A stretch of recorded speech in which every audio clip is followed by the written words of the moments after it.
আসসালামু আলাইকুম প্রিয় খামারি ভাই বোনেরা, দেশ ও প্রবাস থেকে যে সকল ভাই বোনেরা আমার এই ভিডিও নিয়মিত দেখছেন, আশা করি সবাই ভালো আছেন। দেখুন, এই বাচ্চাটা একটু ভালো করে খেয়াল করে দেখুন। বাচ্চাটা এরকম দোল খাচ্ছে। এই দোল খাচ্ছে অতিরিক্ত তাপ মানে জ্বর। আর এই জ্বরটা আছে নিউমোনিয়া মানে ঠান্ডা জনিত সমস্যার কারণে এই জ্বরটা আসে। এই ভালো করে একটু খেয়াল করে দেখুন। নাকে মুখে নালা, জাগর চুল পরিমাণ নেই এবং খাওয়া দাওয়া নেই, মাঝে মাঝে কাশি দিচ্ছে এবং এই দোল খাচ্ছে। সকাল ধরে শুয়েছিল, আমি ট্রিটমেন্ট করলাম, ইনজেকশন দিলাম, শোয়া ইনজেকশন দেওয়াকালীন উঠেছে, তাহলে বোঝেন যে কত দুর্বল। আর এই সমস্যাটা সকল প্রকার গরুর আসতে পারে, তাই ছোট বাছুর হোক আর বড় হোক।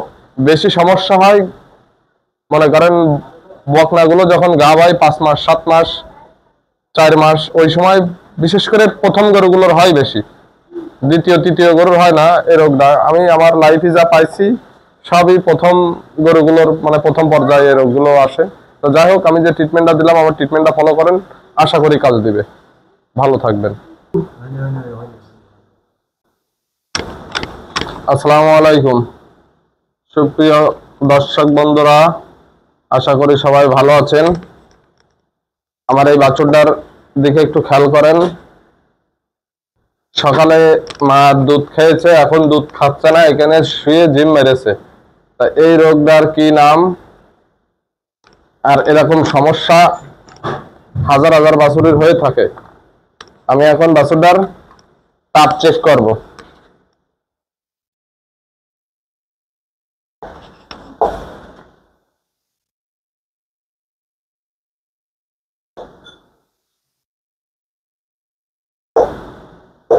এর তাপ আছে 104, অর্থাৎ এই রোগটা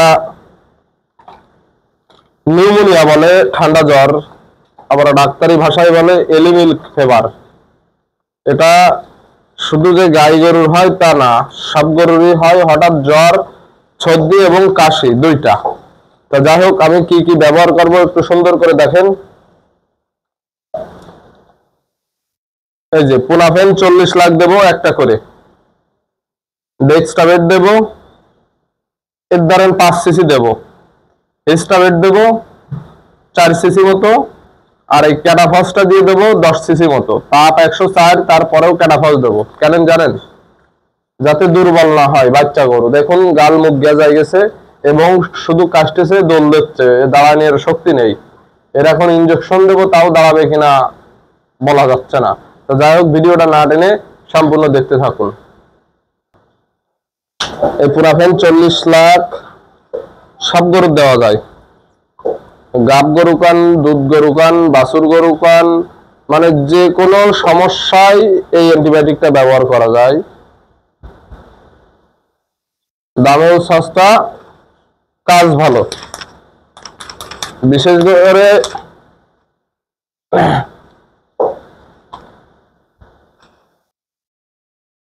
দেখুন, ডেক্সটাবেট 4 সিসি নিচ্ছি, 4 সিসি ডেক্সটাবেট নিলাম।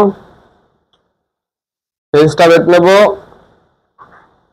ও সরি, ডেক্সটাবেটটা দেওয়া লাগবে না, যেহেতু ডেক্সটাবেট দিচ্ছি ডেক্সটাবেট বাদ।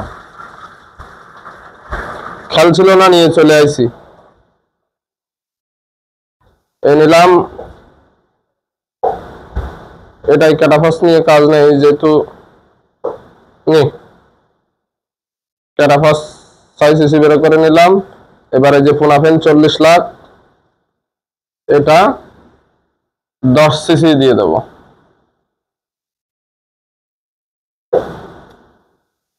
এর ভিতরে রয়ে গেছে অনেকটাই, কিন্তু এটা ঔষধ না, গেজা। আর এই আমি যেটা যেটা দিই ভালো করে খেয়াল করে দেখবেন। এখন দিচ্ছি দেখেন, পুনাফেন 40 লাখ। এই কত দুর্বল বুঝতে পারতেছেন? ইনজেকশন দিচ্ছি তাও কিন্তু বাচ্চা উঠতেছে না। এবার দিয়ে দেব 4 সিসি ডেক্সটাভেট। এই দিয়ে দিলাম 4 সিসি ডেক্সটাভেট। এবার দিয়ে দেব ক্যাটাফস। ক্যাটাফসটা পিছনের মাংসে দিলাম, এই যে এবার উঠে গেছে। দেখেন এর উঠার পরে লোকটা ভালো করে খেয়াল করে দেখবেন। খাবার মাখাই দিছি, খাচ্ছে না, খুব খুব করে কাশি দিচ্ছে, দম দিচ্ছে। এই রোগটার নাম আছে এলি মিল্ক ফেভার। তো যাই হোক, আমি কয় রকম ওষুধ দিছি একটু খেয়াল করে দেখবেন। 3 রকম। এখানে 3 রকম ঔষধ দিচ্ছি। আরেকটা দেওয়া যায়, কিন্তু যেহেতু ডেক্সট্রাভেট দিয়ে দিলাম সেহেতু আর সেটা দিলাম না। পিপারভেট মানে ফ্লুভেক্সিন হোক, পিপারভেট হোক, যেটা মন চায় সেটা দিতে পারবেন।